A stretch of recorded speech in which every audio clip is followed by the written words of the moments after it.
Mungkin jika harus memilih soal negara paling menyebalkan di dunia, hampir dipastikan semuanya menjawab Israel. Bagaimana tidak? Karena mereka terus melakukan serangan ke Palestina. Tak hanya Palestina, kini Israel juga tengah berkonflik dengan Yaman. Terbaru, Israel baru saja melancarkan serangan ke Yaman.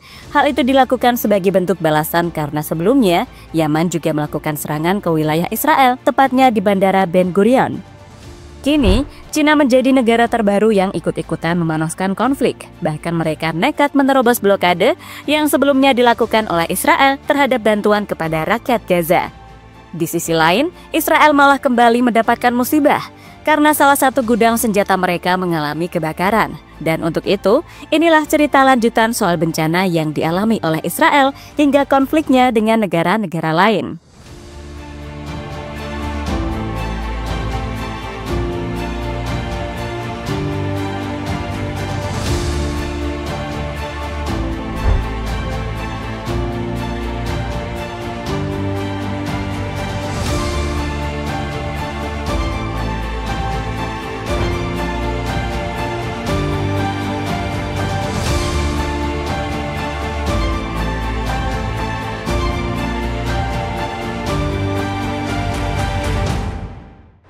Ya, itu adalah video serangan balasan yang dilakukan Israel kepada Yaman. Militer Israel mengatakan telah menembaki bandara utama Yaman dan para saksi mata mengungkapkan ada 4 serangan di ibu kota sana di tengah ketegangan yang meningkat antara negeri Zionis dengan pasukan pemberontak Houthi. Israel sebelumnya telah memperingatkan orang-orang untuk meninggalkan daerah sekitar bandara internasional sana. 1 hari setelah pasukan Israel melakukan serangan udara di pelabuhan Hodeidah.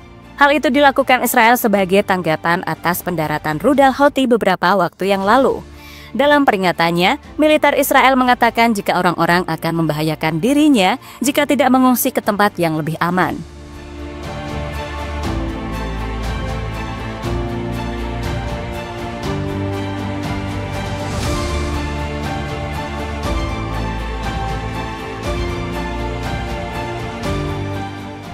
Lebih lanjut, sebelumnya Israel juga mengatakan jika mereka telah melakukan serangan ke pelabuhan Hodeidah.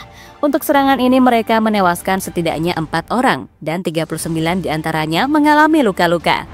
Dan menurut Perdana Menteri Israel, yakni Benjamin Netanyahu, serangan itu belum seberapa karena nantinya masih ada serangan lanjutan yang ditujukan kepada lokasi-lokasi strategis yang ada di wilayah Yaman.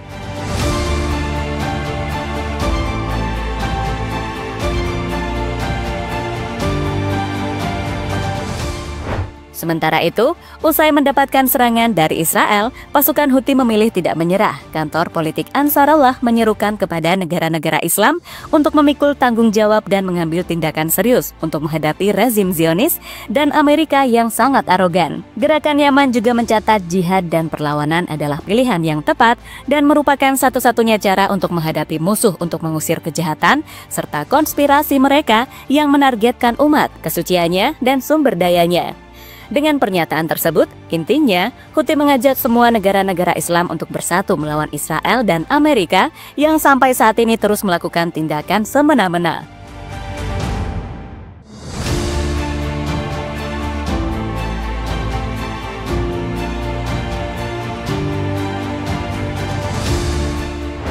Cina terobos blokade bantuan ke Gaza.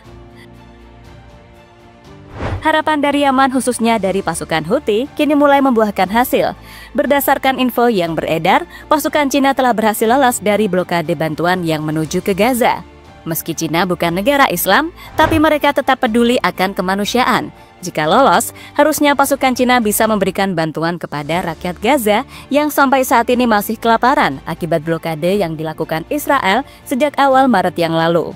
Video bantuan dari Cina itu kini viral dan menjadi pembahasan utama di berbagai media.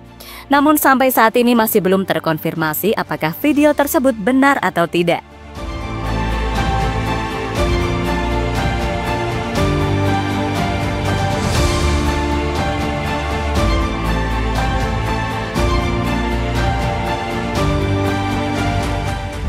Tak hanya Cina, apa yang dilakukan oleh Israel kepada rakyat Gaza juga mendapatkan kecaman dari perwakilan Inggris yakni Sally Langridge. Menurutnya, tindakan yang dilakukan Israel adalah tindakan yang tidak bisa diterima. tidak dapat diterima bahwa Israel telah memblokir dukungan kemanusiaan untuk memasuki Gaza selama hampir 2 bulan. Yang berarti bahwa warga sipil Palestina termasuk 1 juta anak-anak menghadapi kelaparan, penyakit, dan kematian, kata Sally Langridge pada media.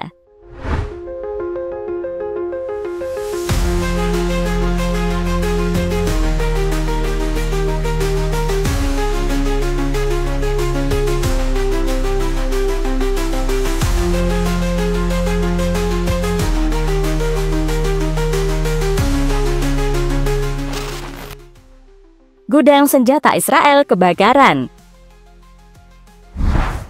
Sementara itu, saat Israel terus menyerang Gaza dan Yaman, kini musibah kembali dialami oleh mereka.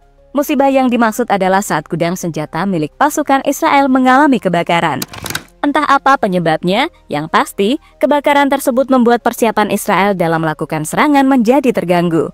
Itu terjadi karena semua senjata mereka ada di sana, yang kemungkinan besar ikut terbakar.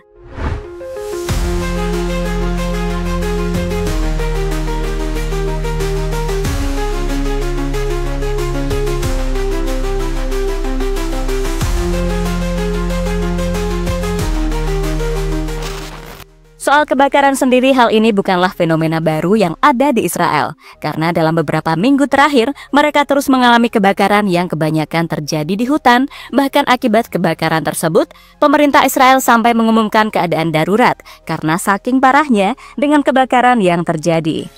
Mereka juga meminta bantuan negara lain untuk ikut membantu memadamkan kebakaran.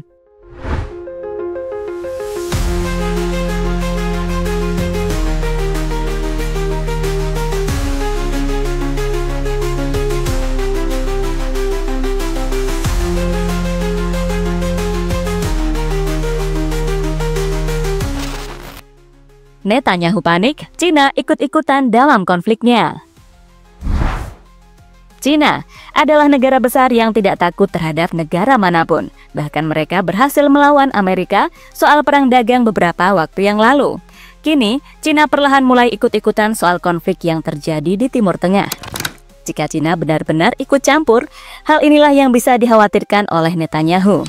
Alasannya adalah karena Cina bisa mendesak Mahkamah Pidana Internasional untuk segera menangkap dan mengadili Benjamin Netanyahu. Netanyahu bisa ditangkap atas tuduhan kejahatan perang dan kejahatan kemanusiaan. Sebelumnya, melalui Kementerian Luar Negeri Cina, yakni Lin Jian, dirinya mendesak agar ICC atau Mahkamah Pidana Internasional untuk bersikap adil dan objektif terhadap konflik yang terjadi antara Israel dengan Palestina. Cina berharap ICC akan menegakkan posisi objektif dan adil dan mempraktekkan wewenangnya sesuai dengan hukum, kata Lin Jian, dikutip dari AFP.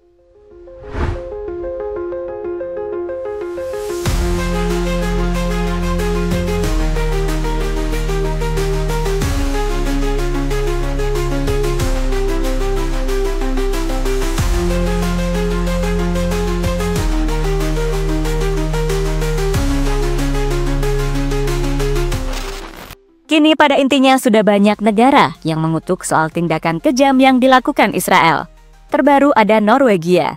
Melalui wakil menteri luar negerinya, yakni Andreas Kravik, dirinya mengutuk segala tindakan kejam yang dilakukan Israel.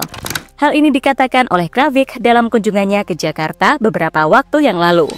Kami sangat jelas mengenai apa yang terjadi di Gaza, yang menurut kami tidak dapat diterima dan melanggar hukum dari pihak Israel. Blokade kemanusiaan yang terjadi saat ini tidak bisa diterima dan juga ilegal, kata Andreas Kravik, dikutip dari Tempo.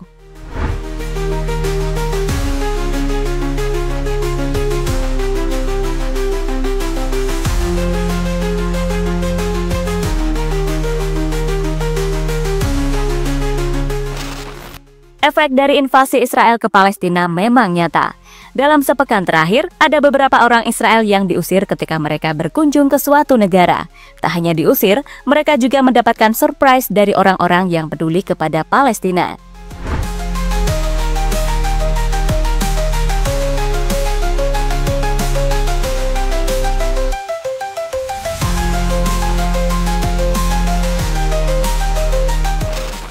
Jadi itulah saat dunia mulai bersatu dan melawan Israel atas apa yang mereka lakukan terhadap Palestina.